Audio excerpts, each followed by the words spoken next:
Welcome back. Young lawyers and arbitration practitioners gather to brainstorm on the difficulties, skills, and strategies needed for success.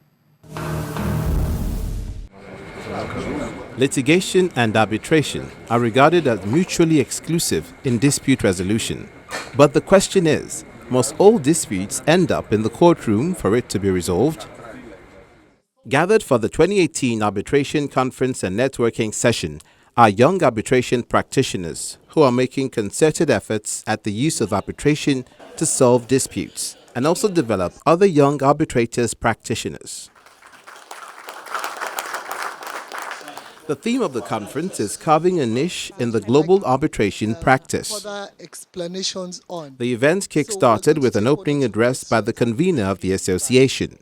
The official launch of AYA was lauded by the international arbitration community and was featured in the Global Arbitration Review, which we all agree is the leading news publication within the international arbitration community.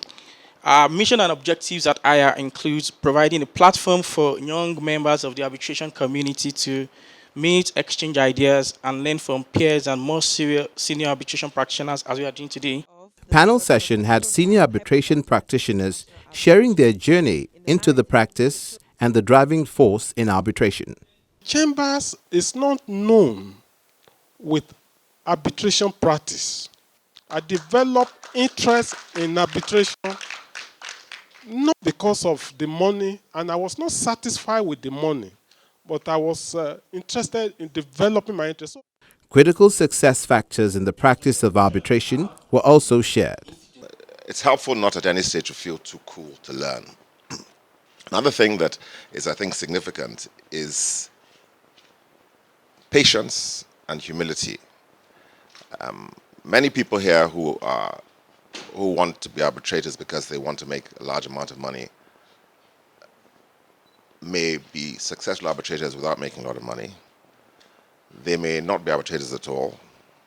I can see fashion designers and restaurateurs and chefs in this room, so don't knock it. You know, there's lots of jobs in tech.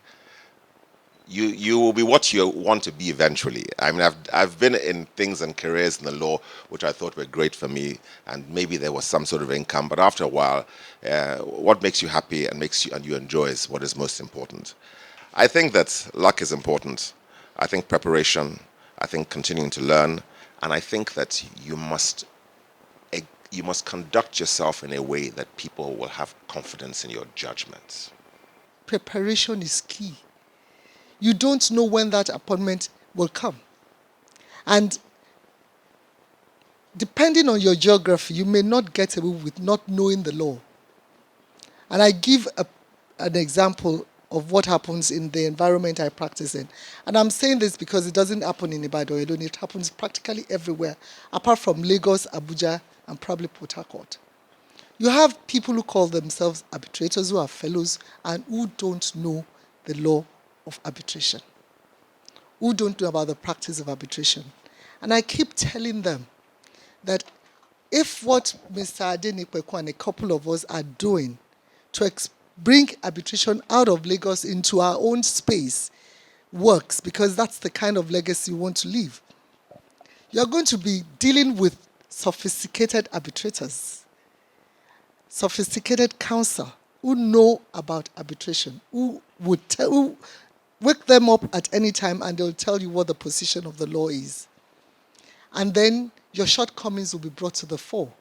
Is fantastic. It's a group of young lawyers who are really keen about connecting as a community and building the next generation of arbitration lawyers. I think it's very exciting, and I'm very keen that the AYA work continues throughout the region. Nigeria's the logical place to start. There's a great pool of talent here in Nigeria, and I think if we can grow that out into the Africa region more broadly, it's going to be very exciting.